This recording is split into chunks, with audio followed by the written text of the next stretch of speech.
Bienvenue à tous. Welcome to Reporters, France 24's eye on the big stories around the world. In this edition, the future of Femen, bare-breasted and in the face of authority, the most provocative protest organisation of recent years, seems to divide opinion over its tactics and its aims. Femen began in Ukraine and now has its base in Paris, but its influence stretches beyond Europe, as this year's case of Femen protester Inna Shevchenko in Tunisia demonstrated. And wall-to-wall media coverage has taken Femen's message around the world. But what has Femen really achieved? And what are Femen's ambitions for the future? Our reporter is Willy Brasciano. Their faces and breasts have been seen around the world, protesting against sexism, racism, and homophobia. This is Femen, a radical feminist group that was founded 5 years ago in Kiev, Ukraine, and has spread internationally. Our plans to occupy the world more and more with our branches, with our activity, with our ideas. They have put their lives on the line for their ideas and plan on doing so again. People who think it's just an amusing bit of feminism are mistaken.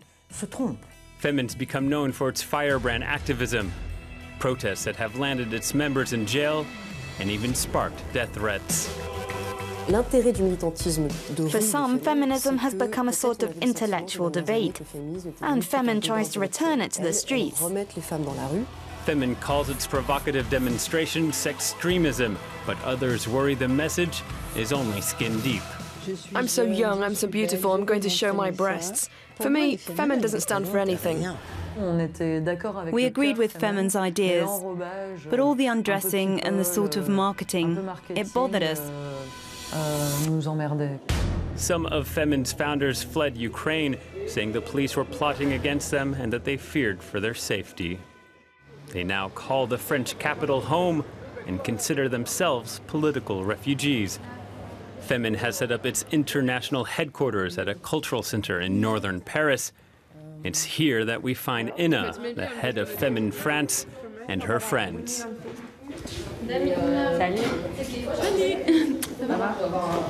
This morning they are preparing to make new waves. Angry about Russia's move to jail Greenpeace activists, Femen will send a message on a boat full of tourists. I wanted to do something concrete, to be active, to protest, to say no with my body, my voice, not only with my vote or being a member of some organization. The body is central. Topless women have become Femen's hallmark. How women can provoke society is using the body in a little bit different way. They accept us as a naked, passive women. The nudity that is passive, that is peaceful, that is not moving. And we started to show them that it can be aggressive and active. Sites are scouted beforehand, and the demonstrations are meticulously planned. And the things, yeah. 5 of us are taking seats here with banner. Here also there are like borders, you know, where you can also climb, so you can be really high here. Okay? This boat. While some members are briefed, others are being patched up in the basement. Yana, the bandage is really stuck on, so it hurt a lot when you pulled it off. Sasha, Yana, and Oksana also fled Ukraine this summer. 2 months before they arrived in Paris, they say they were kidnapped and beaten by the Russian and Ukrainian secret services. The police also raided their local offices and claimed to have found weapons, explosives, and flyers critical of Russian President Vladimir Putin. The women say they were framed by the police. We saw how much the judiciary, police, and secret services were complicit in it all. How hard they worked hand in hand to start these illegal procedures. Procedures guided by the state. Yes, by the power. With the Eiffel Tower looming in the background, Femen springs into action. Ambushing an unsuspecting riverboat, it all takes less than 2 minutes.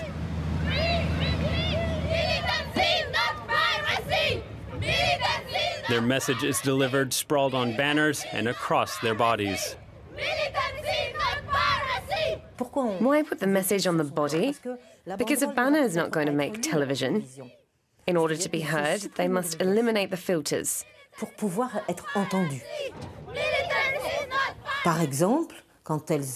example, when Femen burst in on the Spanish Parliament, the whole world heard about it.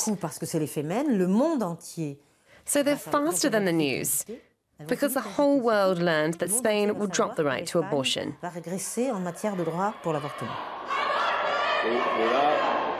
Their methods have made headlines. Femen has stirred up a debate about what effective activism really is. Journalist Caroline Forrest made a documentary about the radical group called Our Breasts, Our Weapons. It's crazy that they're there, in front of KGB headquarters in Belarus, the worst regime in the world, and to mock Lukashenko, a dictator, and demand for the release of political prisoners.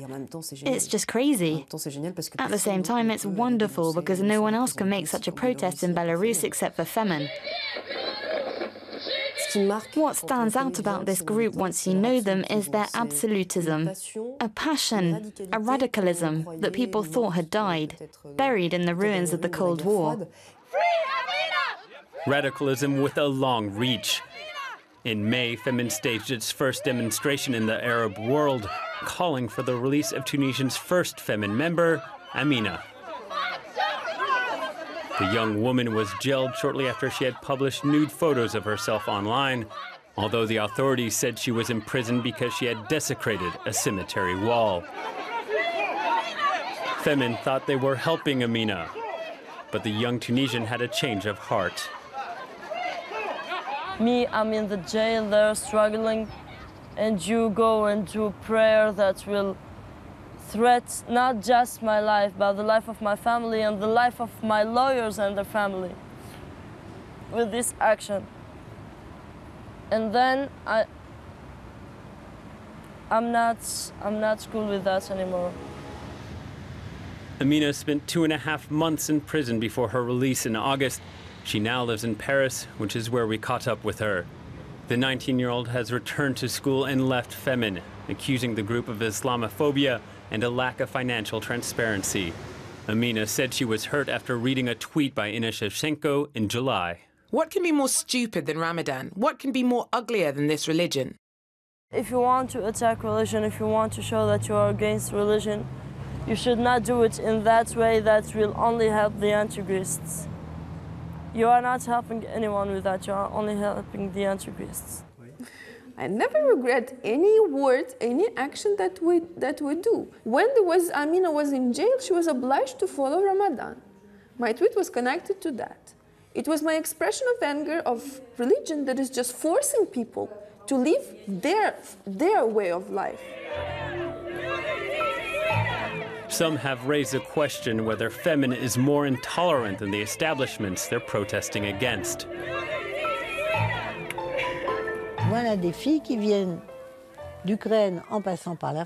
These Ukrainian girls go to Tunisia from France, only to create controversy. They go to insult religion, which is closely tied to Tunisia's cultural identity. Their only goal is to provoke. So in some sense, we could call this a sort of neocolonialism. Their message is about universalism, one which a lot of people don't agree with, saying we'll fight for women's rights in France like we did in Ukraine and in Tunisia. It's not a message for everyone. There are people who think that rights shouldn't be the same for French, Ukrainian and Tunisian women, and that it depends on the country. If you would ask me if I'm religiophobic, I will tell you yes. I would not separate one of those religions because they are all same for me. They're all same for all of us, for Femen. We are fighting with an influence of religion on our social and political life. We are fighting with religious traditions that are just replacing law or public morality or constitution. It's a fight Femen takes seriously. Once a week, they train for over 2 hours. Activists learn how to prolong their protests by resisting arrest. The group prides itself in its preparation. Put it back. Be ready to react in the situation when something changes, and especially in the places where a lot of other people and the situation is not controlled. They turn the boat and they went. These training sessions are not enough for some. A point made to us when we arrive in Brussels. Here we meet 3 former members of the group. They left Femen after just 6 months. We wanted a broad discussion about what Femen's positions were, and we were told that Femen's positions have already been made and don't need to be questioned.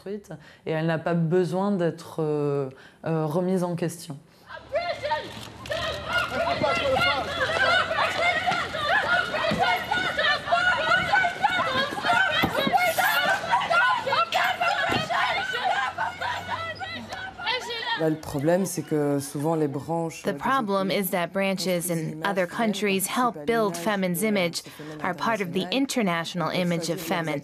They can choose their own activities, but have no say in the direction of Femen International. Also, there's no way of knowing things like who manages the books and how are they being managed. Maybe things are okay, but we don't know anything. Femen declined to comment on these questions, but instead directed us to their website. They say donations along with proceeds from items like T-shirts finance the movement. But there are other questions around the group as well. The documentary Ukraine is Not a Brothel outed Viktor Savetsky as a mastermind behind Femen. He was allegedly beaten by Ukrainian Secret Service. This is one of the few known photographs of him. Today, he is no longer a member of the group. When he tried to do everything to dominate, and at some point he became a dominant person who tried to take a control over the movement. It was unacceptable for us because we knew that this is something that we have to kick out of the movement, to cut it down from our personal lives and from the movement as well. Inna remains undaunted in the face of criticism. This evening, she holds a meeting with members and potential recruits. In mid-October, Femen opened a second training center, this time in Madrid. We have a big armies, international armies, and not Putin, not my president Yanukovych, not dictator Lukashenko from Belarus, who nearly killed us in 2011 during our actions. They will not, in this way, they didn't become free from Femen. We are more angry. As their anger grows, so too does the Femen army. Roughly a dozen branches worldwide and more than 300 activists. Willy Brasciano is with us here in the studio. Willy, Femen started up in Ukraine. Was that a comment about the treatment of women in the former Soviet bloc? Écoutez, une femme déjà quand elle naît dans cette When a woman is born in this region of the world, she's raised thinking she must become a good wife, submissive to her husband, and not cause any problems, any trouble. Ne fasse pas vague en fait, en quelque part. On lui fait croire en quelque part qu'elle est aussi l'égale de l'homme. They were made to believe they were equal to men, like Soviet ideology. But in fact, it was not at all the case. The women who launched the movement in Ukraine are denouncing a bit of all of this. They've had enough of being treated like prostitutes, of being insulted by men, and finally they said enough, stop. Today is a different time. People want to protest and say they don't want women to be thought of as second class. So how are Femen viewed by other feminist groups? Alors en France, par exemple, ça a été très compliqué. In France, for example, it was very difficult to speak to certain groups on camera. Why? Well, because they told me that they agree in principle that you should defend feminism. However, they were more reserved, more divided over the way they go about it. They don't all agree with the way they do things. For some people, demonstrating topless is like following patriarchal orders.